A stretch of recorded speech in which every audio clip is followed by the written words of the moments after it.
Hi, Gemini. Welcome to your September 2020 Astro Update. It's Raina here. That sounds like it's Avon here. So, you're a mutable sign, and Virgo is a mutable sign as well. Virgo for Gemini is the fourth house of home and family. As the month of September begins, both the Sun and Mercury are in this very sensitive water house that deals with the past, that deals with your mother. Maybe both of those issues combined. Maybe this has to do something with your roots, your childhood. But it can have something to do with real estate matters, whether it's your own home or something that you stand to gain, some real estate, if it's an inheritance issue. And so you may be talking about this. You may be negotiating with Mercury. There's a lot of communication about home matters. And if this has to do with your mother, increased communication perhaps coming from August. And obviously, if things are ratcheting up, not that you're ratchet, but if something has kind of increased, there may be like a specific issue behind it that is compelling you to talk more to your mother or to be dealing with real estate more. Maybe you're moving. On the 2nd of the month, there is a full moon at 10 degrees of Pisces. Now, Pisces is the opposite sign of Virgo. Hence, we're looking at another mutable sign on the other side of the spectrum. So this is going to be in your 10th house of career. But not so fast, because it depends on which Gemini you are. If you are born in May, this may be more likely occurring in your 9th house, which is the God house, and is more of a spiritual influence. It's a mental house. It's so it can be intellectual, but kind of in an abstract way. A full moon can be very psychic, so this can impart some kind of information for you as it relates to your spiritual progress. But if you are a Gemini who is involved in a spiritual line of work, or you are really on a spiritual path with perhaps some kind of studying that you're doing, this may be something that's coming to an end, coming to we could call it fruition, where you're able to use it to help others. It's finally coming, it's finally becoming something that you can use. So an example would be if you have studied Hatha Yoga or Kundalini Yoga, anything that you could teach to others, and you have graduated, it could be referring to that, or that you are now going to be teaching. So there's a development with this area of life. This could be something to do with long distance travel. That's another aspect of the 9th house. And with a full moon, I would say it's either time to do it, you finally got everything together, or you're ending a trip. For those of you who have it in the 10th house, and this is going to be for people that are born in June, or if you're listening for the rising sign, if you're born between 0 and 9 degrees of Pisces, this full moon will fall in your 9th house. And 10 degrees to 29 degrees I said Pisces, Gemini. I'm sorry, I know I'm being very confusing. And if you're born between 10 and 29 degrees of Gemini, this will fall in your 10th house of career. And this can bring you recognition, could bring you a promotion, because you're, taking your career to the next level.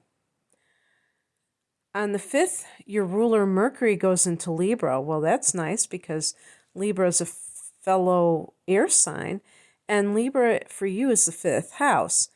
So this is kind of like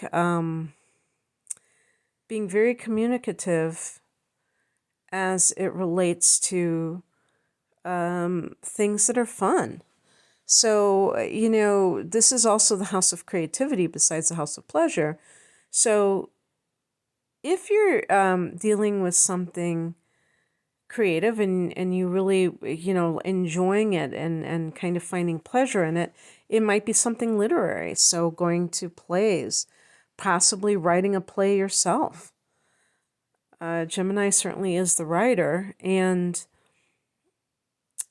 this can be talking to a potential love partner. 5th house can be love, especially that new relationship that is where you're getting to know somebody. It's not like a full-blown relationship, committed relationship, but the dating stage. So maybe doing some dating and meeting people and talking to them, learning more about them. On the 6th, Venus goes into Leo, and this is another friendly angle. So for you, Leo is the 3rd house.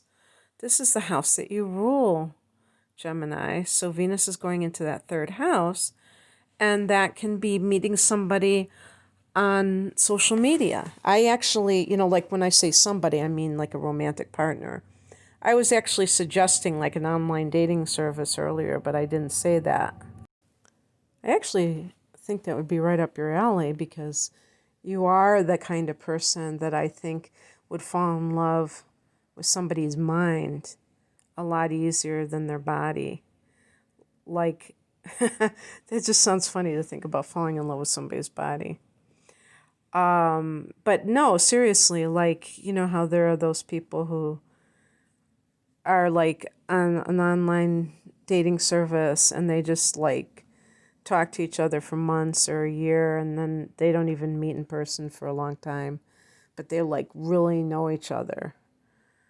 And I really think that is the way to go sometimes, because you don't have that physical thing to kind of delude you, because you're just dealing with personalities. And at the end of the day, you have to have that alignment with personalities. Even if the person is the hottest person in the world, it's not going to cut it when you have to deal with them 24/7, right? So, especially for a Gemini, because you are interested in the intellect. So I mean, for you, it's like I was going to say it's a no-brainer, pardon the pun, but it's a done deal. It's non-negotiable, in other words. So Venus in the 3rd could be receiving money through some kind of literary endeavor or anything where you are communicating. If you are also getting along with siblings. This is why I feel like perhaps some of you, for whatever reason, are dealing with family members more right now. So if there was a rift, and, as something that comes right into my mind is that, because I mentioned the full moon in the 4th house for most of you. And for instance, I'm sorry, I said 4th house. Was that the thing I was thinking of? No. I was thinking of the sun in the 4th house. And the thing is that when you have you had Mercury there at the beginning of the month. And this idea of like kind of thinking about your childhood, you might have been connecting the dots about something that happened that has shaped you in a certain way. And let's say, I'm going to use this example, that you had a parent who is a narcissist, and that parent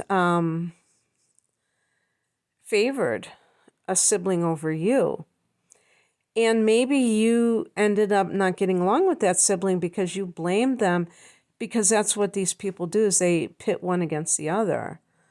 And that could very easily lead to animosity between the siblings. The parent who is doing this wants this because they want to be the center of attention. And they don't want any of the siblings to actually be getting along with each other. They want to be the ones they want to be the one who is in the driver's seat. So somebody said to me not too long ago, "You're always talking about narcissists now." And yeah, I kind of have been mentioning them as examples lately. And for me, the reason why is because I feel that it is a lot more well known. There are a lot of channels on YouTube that deal with narcissistic abuse. And I feel that a lot of people are waking up to the fact that they have been dealing with a narcissist. It could be a parent, but it could be a spouse or even a boss, you know. So a lot of times you end up getting gaslighted by these people, and you question whether you question your perception or your perceptions, and you might say to yourself, am I being too sensitive? Maybe I'm overblowing this. And questioning yourself is human, but you may be 100% wrong. The other person may be the one who is acting incorrectly. So in any case, where was I going with that? I just started rambling. Well, I was talking about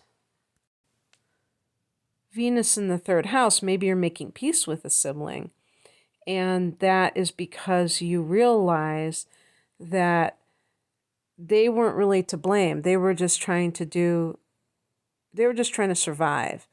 So it's not their fault that a parent favored them, in other words. And it's not your fault that you blame them, because, you're both just children, and you also were doing whatever it took to protect yourself. Venus in the third house can be good for making money through tutoring or something where you're teaching perhaps children, lower level teaching, mundane knowledge type of teaching. On the 9th, Mars goes retrograde, and I should have probably highlighted this, but I don't know. I mean, I think that, I don't know if this will be a big deal overall in terms of people really feeling it. It is an inner planet, so it is supposed to affect us more personally, but mileage may vary on that one. Now, this is going to be in Aries. And here's another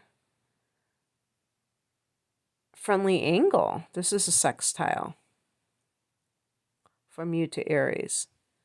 And Aries is in the opposite direction, so it's in the 11th house of hopes and wishes. Mars here has in recent weeks made you very aggressive about chasing down your dreams. And if you have not really felt that that's been the case for you, Gemini, then it's possible that this has affected you. Maybe you've been having conflict with friends or a group that you belong to, you're not seeing eye to eye. Now, I was going to say, if you're American, this may be due to politics. Because, this is something that just jumped into my head because I have read on online forums people who have been alienated from, or they have chosen to alienate themselves from family members, from friends, because of a difference in politics. The 11th house I call the house of the social justice warrior. And, Mars is there. Hello. That's definitely warrior energy. So if you've been out trying to save the world and then Mars went retrograde, whenever that was, back in May. No, what am I talking about? I just told you that Mars is going retrograde on September 9th, and then I started saying May. Oof. Can you tell it's late at night? But if you've been, what I meant was, if you have been, before this September 9th time, while Mars has been direct in that 11th house, if you've been really kind of involved with some kind of a political group or, activism, what have you, you may kind of lay low for a while because something may come about. Now, this could be just about anything. It may be that there is nothing that you can do right now, that it's kind of in a more passive phase. But even within yourself, you may be undergoing quite a great transformation, especially since you have some of these slower moving planets like Pluto in that 8th house of transformation. Saturn is there. Jupiter is there. Saturn is likewise retrograde in your 8th house. But what we're talking about here is the 11th house. And this is really more about your inner passions. And maybe you've been channeling some of those things into trying to save the world.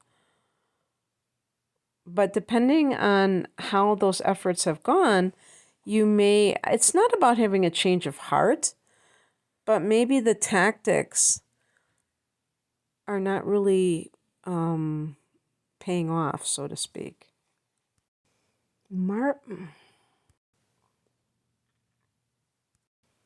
Mars is our drive. And sometimes we think that, we know what we need to do to change a situation, and we exert this will. Mars can be your will in a certain direction, and it's not doing anything. It's not, or maybe it's having a disastrous effect, and we have to change course, but we don't know where to change the course. This is a time of regrouping, perhaps, and going within. And yet, that can create its own challenges because Mars retrograde can make people frustrated. And since this is a social area, when Mars was direct, maybe you were fighting with the people that you consider your social circle for some reason.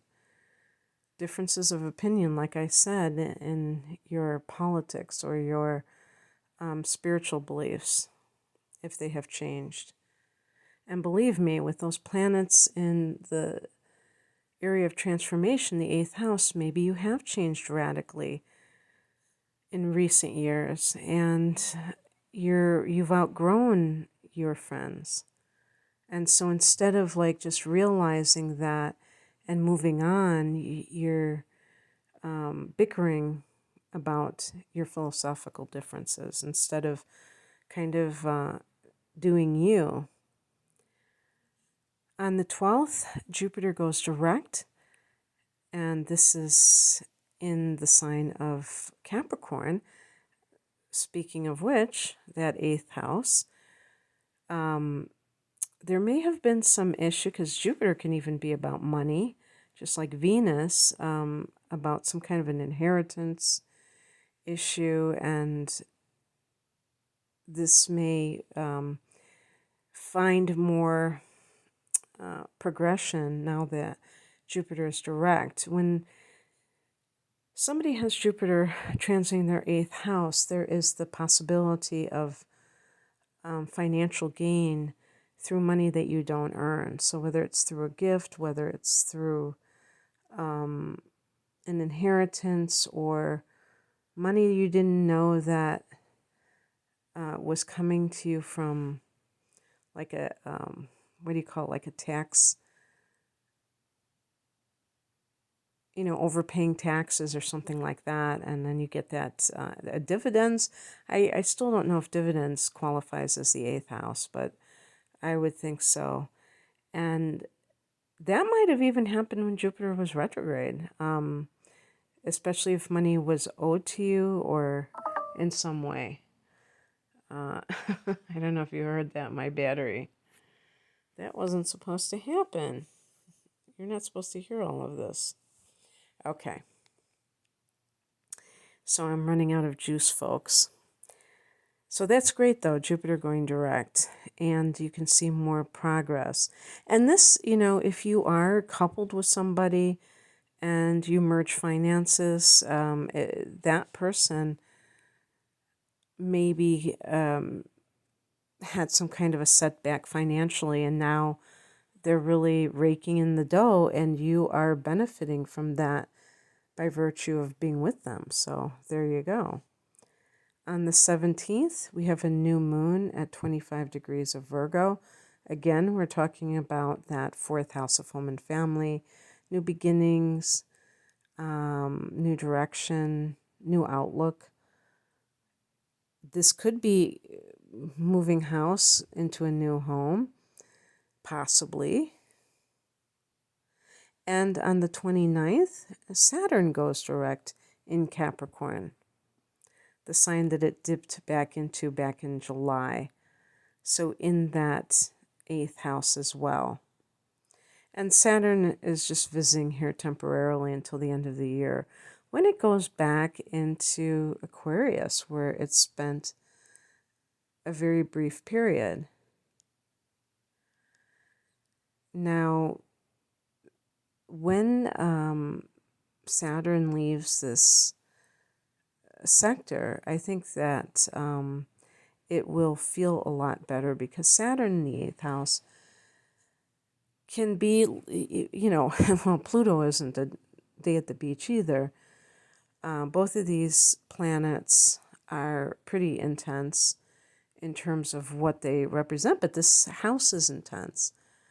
And so you may feel like you're being tested in some way in terms of your emotional depth, Gemini, which you are not necessarily known for, but which you have been really exploring. So here we have these this other water house, the 4th house, that's being activated by the new moon, and earlier in the month, Mercury, your ruler. And then we have this 8th house, that is, we have these planets turning direct in this 8th house.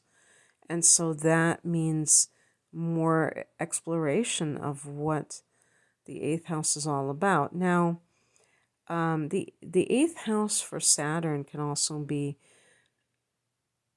getting into this mode of paying off debts.